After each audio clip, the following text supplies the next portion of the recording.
Hello everybody, this is Peter the Rock. It's Saturday the 26th of August and I thought I'd introduce this video by showing you a beautiful flower bed of daisies, buttercups and blue ones, which are part of the west end of this park, which is a hidden little known park in West Drayton.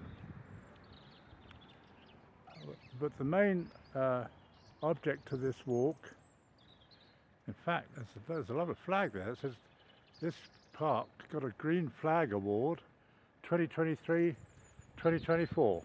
Peter the Rock, up to the minute with information like that. I'm sure some of you will be interested to know a little bit more about the park, so I shall read snippets. It's called the Closes Recreation Ground. Evidence from various sources, archaeological digs, gatehouse, Roman trackway, blah blah. Now, opposite there is a gatehouse, which is one of the oldest buildings, well, certainly in this area. 1546, Henry VIII granted the manor to William Paget, First Lord Paget, and the 7th Lord Paget was created Earl of Uxbridge.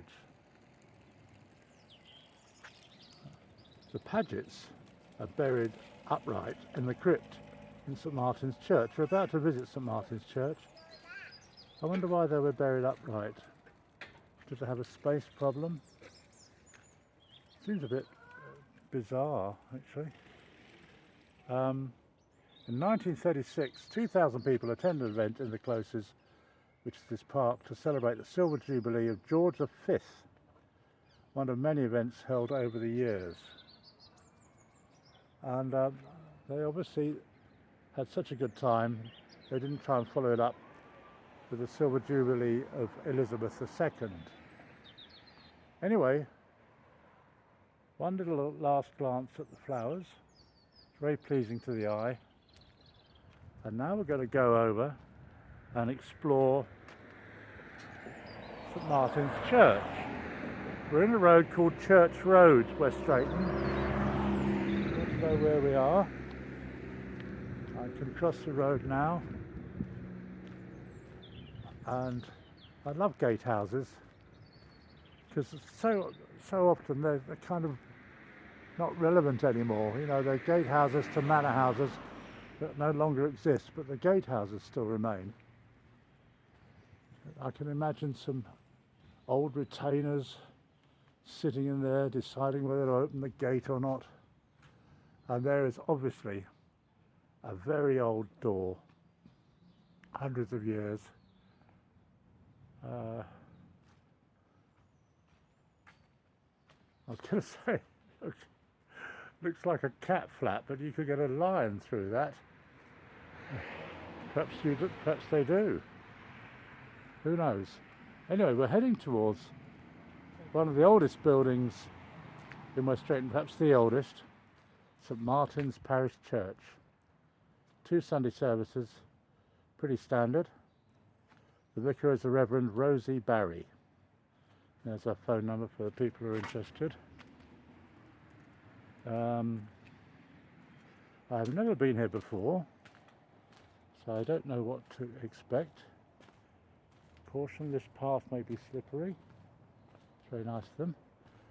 But my first impression is it's a church built of flint. I think bits of it go back to the 12th century. It's not quite Doomsday Book, but it was mostly built in 1540s, I think. But you can check that on wiki something. No doubt. It's very peaceful here. Nice little bench there. You can sit and contemplate the meaning of life. Or whatever. Here's the porch, which I imagine is the entrance. And there's several benches. It's rather nice. Now the Pagets, I think, were buried in, some of them, were buried in the churchyard which we're in. But I think it's extremely unlikely they'll find their grave because they died in about late 16th century, 1500s. So it's unlikely the graves have survived that long, although they may have. It's a rather nice one, with a dove going upwards, up towards heaven. And here we have one of my favourite items, the Great West Door. Now the flint has been augmented, not just with stone, but with brick.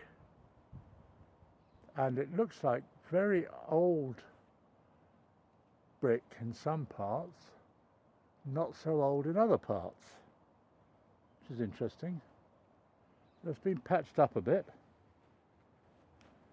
Marvellous church. No one here.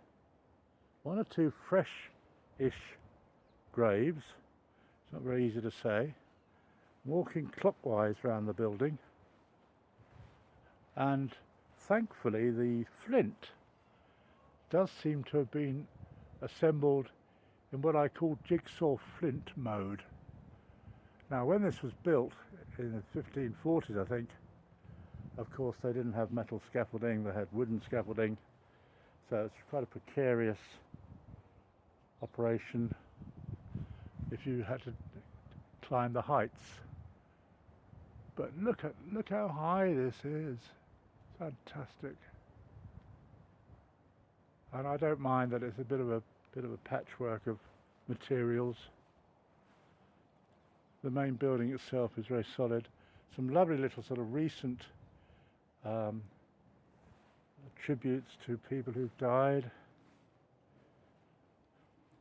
But of course also some very ancient graves which no longer have a legible inscription, at least not easily legible.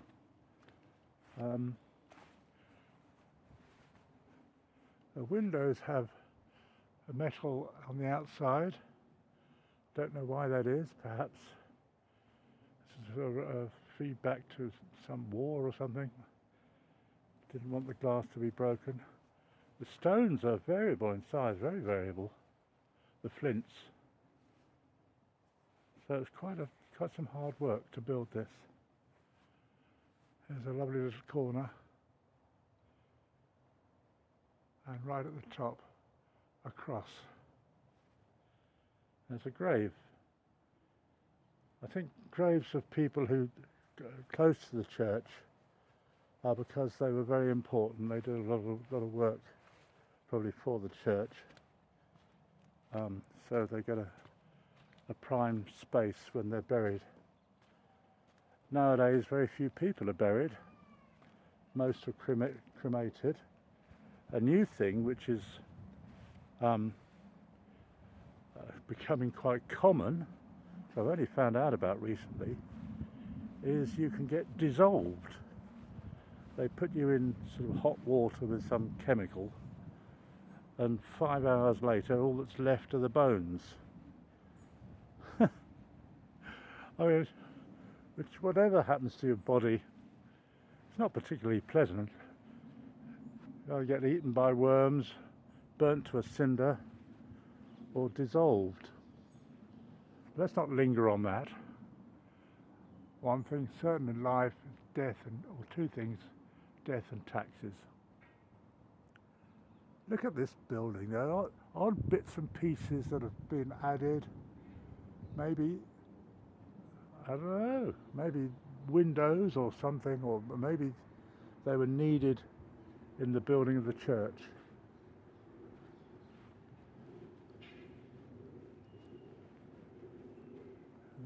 Lovely old tree. I always love it when there's an old tree in a churchyard.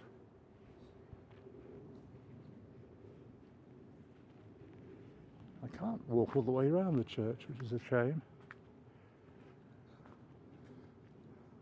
But I won't bore you with some facts and information of it, because if you're interested, you can find all this on wiki something. But There's a beautiful rose bush over there, pink roses.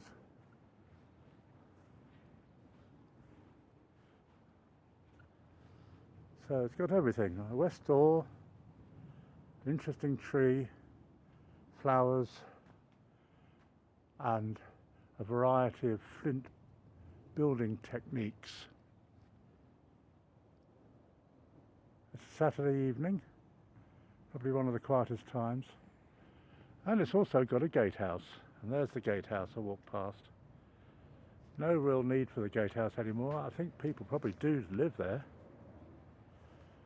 and the walls are near it, I did read, are very old. But it's an interesting little area. No graves here except this one grave in the corner. I wonder if I can read the inscription. No, I can't. The sign, stepped access to church, parish office and hall, ramped access to church. And we'll finish with a view. There's a cupola at the top, there's a Union Jack up there. This has been here for hundreds and hundreds of years. Thousands, if not millions of people have attended services here, probably some quite emotional. Births, weddings, funerals. The church lives on, and hopefully the congregation is thriving. Anyway, thank you very much for watching. I think that concludes my little West Drayton and church excursion. If you want to encourage me, please subscribe. Thanks for watching.